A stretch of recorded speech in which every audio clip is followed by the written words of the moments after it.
Hello students, let's continue the topic palynology with the applications of palynology. So, what is palynology? Palynology is a science which deals with the analysis of spores and pollen grains.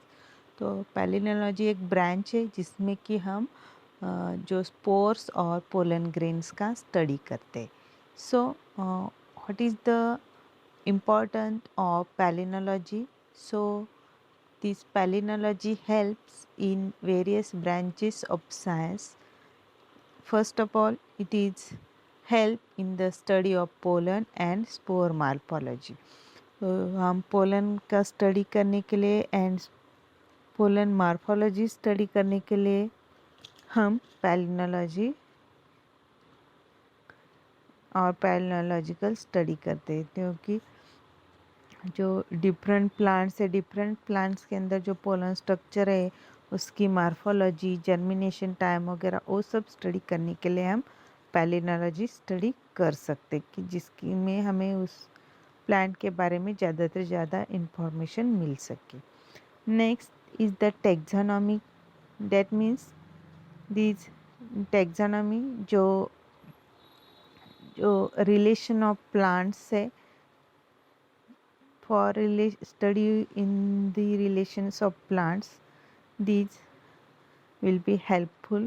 This palynological study will be plays very important role for this taxonomical study. Also in the melitopalynological study, that means the study of pollen from the honeys. जो Honey sample है, Honey sample में से हम pollen का study कर सकते हैं और उससे हमें उस जो एरिया है, उस एरिया में कौन से वहाँ के प्लांट्स है, फ्लावर्स है, वो हम पोलन स्टडी करके वो जान सकते हैं. Also this important in the arrow allergy. जो हम एयर में जो भी पोलन्स प्रेजेंट रहते हैं, पोलन स्पोर्स, हाँ अभी इस एरिया में कौन से पोलन स्पोर्स है, वो हम जो पोलन स्टडी है और पैलिनोलॉजिकल स्टडी करके हम वो समझ सकते कि हाँ अभी मुरुड एरिया में, हाँ यदि हम किसी हाई एरिया में एक इंस्ट्रूमेंट लगा के रखेंगे और वो क्या करेंगे, जो एयर में जो भी पोलन्स है वो पोलन्स वो उसको चिपक जाएंगे और उसकी मदद से हम उस एरिया में कौन कौन से पोलन्स है वो हम स्टडी कर सकते हैं. उस सैंपल को बोलते हैं, जो एक इंस्ट्रूमेंट रहता है तिलक सैम्पलर करके, उससे जो भी पोलन्स है एयर में जो पोलन ग्रेन्स रहते हैं वो उसे अटैच चिपक जाते हैं और उसकी मदद से हम कौन से भी एरिया में कौन कौन से पोलन्स वहाँ प्रेजेंट है वो हम स्टडी कर सकते हैं. देन फोरेंसिक साइंस में भी वैसा ही है, जो इन्वेस्टिगेशन के लिए वगैरह हम पैलिनोलॉजी स्टडी करके हम उससे इंफॉर्मेशन, हमें उस एरिया की उस जो फॉरेंसिक स्टडी में जो पैलिनोलॉजिकल स्टडी है उससे मदद हो सकती है. Then coal, natural gas and oil exploration. जो नेचुरल गैस इंडस्ट्रीज़ है और ऑयल एक्सप्लोरेशन फैक्ट्रीज़ है, उसमें भी पैलिनोलॉजिकल स्टडी का हेल्प होता है. तो हम जो भी ये डिफरेंट यहाँ पे यूज़ दिए उसका एक एक वन बाय वन देखेंगे. फर्स्ट हम देखेंगे कि use of palynology in taxonomy. तो टैक्सोनॉमी में पैलिनोलॉजी का रोल क्या है वो हम देखेंगे. तो palynology in relation to the taxonomy. तो palynology is analysis of pollen grains and spores, and this pollen morphology is helpful for identification of plants of various taxonomic levels such as family, genus, species, etc. Palynology में mainly हम क्या analyse करते हैं, जो pollen और spores को analyse करते हैं. तो उसकी मदद से हमें जो पोलन मार्फोलॉजी है वो हर एक प्लांट्स के हमें समझ में आ सकती है. उसकी मदद से हम जो डिफरेंट फैमिलीज, जीनस, स्पेसीज हम डिफ्रेंशिएट कर सकते हैं. Also, this pollen morphology with relation to of taxonomy, the aperture characters of pollen or spores is most important. According to the number size of apertures of that pollen grains, one can place it in its respective groups of vascular plants such as. तो जो pollen morphology है साथ में pollen को, तो वहाँ पे हमें पोलन के पूरे कैरेक्टर्स हमें समझ में आ सकते हैं. तो जो यदि if we consider one character that is aperture, तो एज एपर्चर कौन से प्लांट में किस तरह का एपर्चर है उसके हिसाब से हम उसे डिफ्रेंशिएट कर सकते हैं. फॉर एग्जांपल दिया है यहाँ पे जो इन वेस्कुलर प्लांट्स, इन टेरिडोफाइट्स में कैसे रहता है तो सिंगल प्रॉक्सिमेट एपर्चर रहता है. यहाँ पे पोलन ग्रेन्स दिखा है तो वहाँ पे एक ही आपको सिंगल एपर्चर दिखाई देगा इन टेरिडोफाइट्स प्लांट्स. इन एडिशन तो इन जिम्नोस्पर्म एंड मोनोकॉट्स में कैसे रहता है तो एडिशनल डिस्टल एपर्चर रहता है. जो डिस्टल्स एंड है, जो नीचे वाला एंड है, वहाँ पे हमें और एक एपर्चर दिखाई देगा. So according to this we are differentiate. This is pollens of pteridophyte, this is pollen grains of gymnosperm. तो उसके हिसाब से हम उसे डिफ्रेंशिएट कर सकते हैं. Then more than one zonal aperture is dicot. जहाँ पे जोनल अपर्चर रहेगा, इससे ज़्यादा यदि अपर्चर रहते हैं तो हम डाइकॉट ग्रुप में डाल सकते हैं. तो however this is by no means is a rules. तो जो भी on the basis of aperture characters हम डिफरेंट ग्रुप्स में जो प्लांट्स है उससे हम डिफ्रेंशिएट कर सकते हैं. Then next is the use of palynology in pteridophytes. तो with the help of palynology, how these pteridophytic plants are differentiated to look. First is the spore aperture. In monocot or trilate and presence or absence of perine, that is a hyaline coat covering exine, are characters of pteridophytic spores. तो यहाँ पे जो pteridophyte में कैसे spores रहते हैं वो यहाँ पे दिए हैं. तो कैसे हैं, जो यहाँ पे हमें एक हाईलाइन दिखाई दे रही है और जो एक्साइन है, फर्स्टली ये मोनोलेट है, सिंगल ही हमें यहाँ पे ओपनिंग दिखता है. और ट्राइलेट भी है. ट्राइलेट में यहाँ पे पेरिन स्ट्रक्चर हमें दिखाई देगा जो हाईलाइन स्ट्रक्चर है. And these are coating by the exine layer. Then second characters are the genus differentiation. So the generic differentiation on the basis of spores is done in pteridophyte frequently. तो जो spores हैं, spores तो टेरिडोफाइटिक plants में spores कहाँ पे present रहते हैं.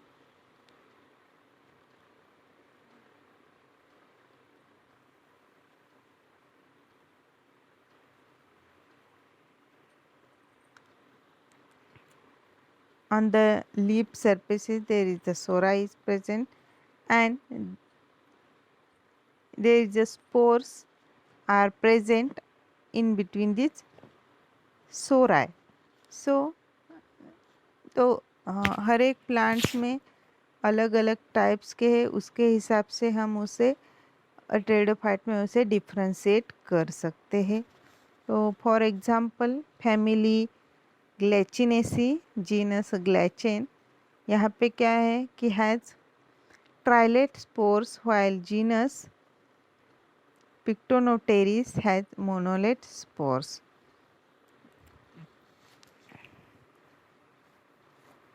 तो जो जीनस ग्लाइचन है, ग्लाइचन्स में हमें ट्राइलेट स्पोर्स मिलते हैं और पिक्रेनोटेरिस है, उसमें हमें मोनोलेट स्पोर्स मिलते। तो these are the different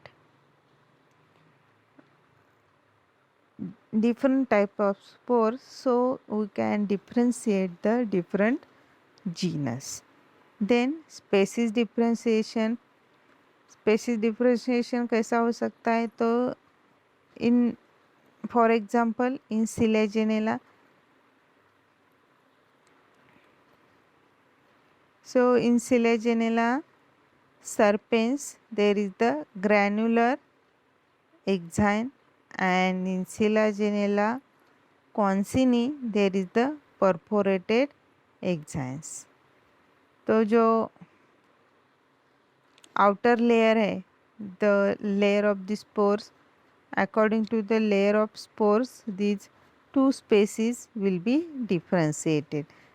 जो सर्पेंस है वहाँ पे ग्रैनुलर है, और जो सिलाजिनेला कॉन्सिनिया है वहाँ पे perforated exine.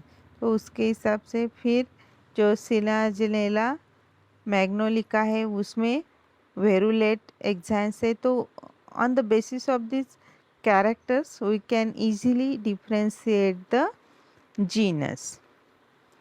Then next point is the use of palynology in gymnosperm.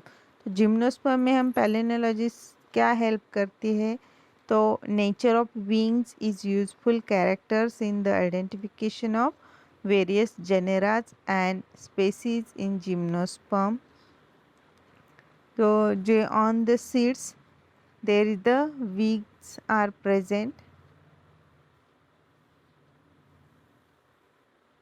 so these wings are helpful for the differentiating the genus. So for example,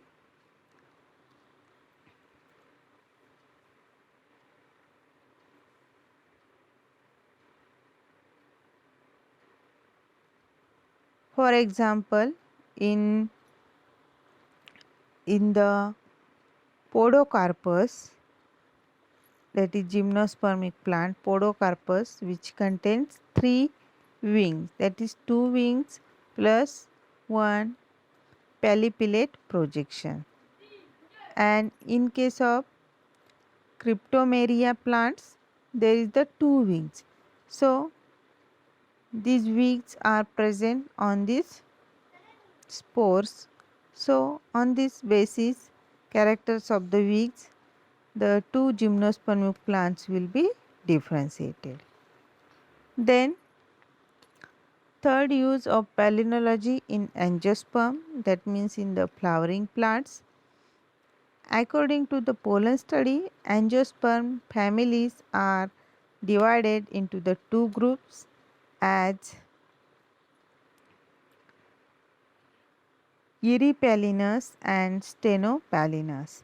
So in Eripallinus families, these are different morphological types with a family, and in Stenopallinus families a single morphological type is present. Then whole families, and as such the demarcation of different species on the basis of pollen morphology is rather difficult. So the clues to identification of plants are provided by the pollen morphology. It is explained with the following examples. तो जो according to the characters Eripallinus and Stenopallinus, यहाँ पे plants हम कैसे differentiate कर सकते हैं वो यहाँ पे बताया है। फैमिलीज़ में इरिपैलिनस में हम क्या देखेंगे? Pollen grains remains in tetrads, and स्टेलोपैलिनस that is pollen grains with a single pore surrounded by an annulus. So then in subfamilies, family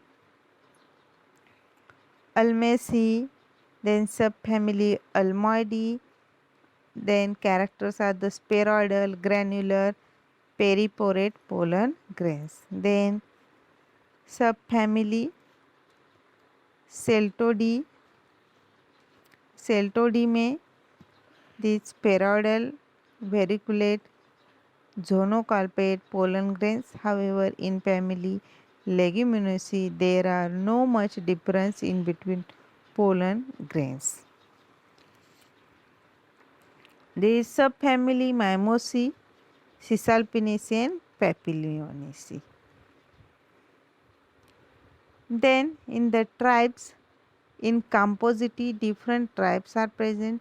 Each tribe is characterized by a specific type of pollen grains. तो tribes में यहाँ पे different जो कंपोजिटिव family में उसमें different tribes है, तो हर एक ट्राइब्स में अलग अलग कैरेक्टर्स है, तो उसके हिसाब से अलग अलग ट्राइब्स बनाई है. ट्राइब्स फर्स्ट में एस्टेरॉयडी में 3 जोनोकाल्पेट एक्साइनिस स्पिनेट. तो बारबेरिडी में pollen grains are united and पोडोफाइलोसाइडी में pollen grains are free.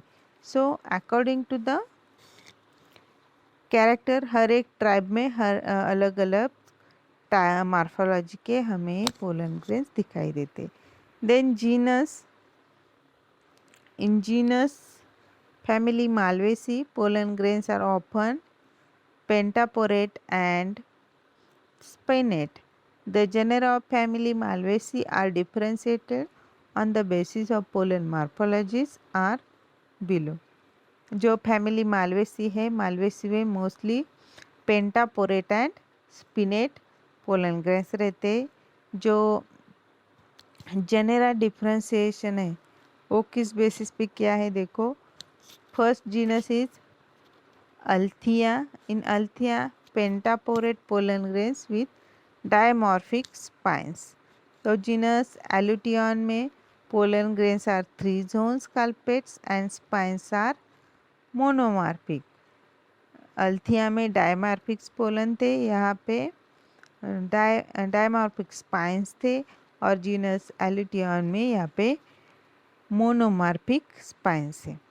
Genus Malva में क्या है, जो स्पिनुलेट एक्साइंस है, that means very short spines है.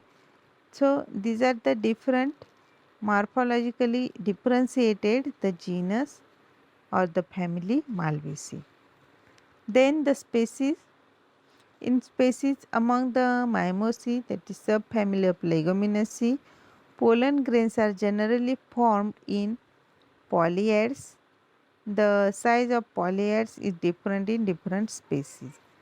तो जो फैमिली माइमोसी में पोलन ग्रेन्स कैसे हैं, पॉलीएड कंडीशंस में हमें. Polyads mean they are combined to each other. So these polyad conditions also they will differentiate the different species. So the species Acacia arabia में इसका जो डायमीटर है 49 म्यू है. अकेशिया कैटेचू जो डिफरेंट स्पेसीज है उसमें 43 है. अकेशिया लिबैक है उसमें उसका डायमीटर 23 म्यू है. तो in one genus it is also variable in level of species. एक ही जीनस के अलग अलग स्पेसीज हैं, फिर भी जो स्पोर साइज है, जो उसका डायमीटर है, डायमीटर हमें यहाँ पे अलग अलग दिखाई देगा. So this pollen morphologies plays very important role in study of taxonomy in case of pteridophyte, gymnosperm and angiosperm. So I hope all of you are understand about this importance of palynology in taxonomy. So today I stop here. In next video we talk about the next important role of palynology in the honey industry.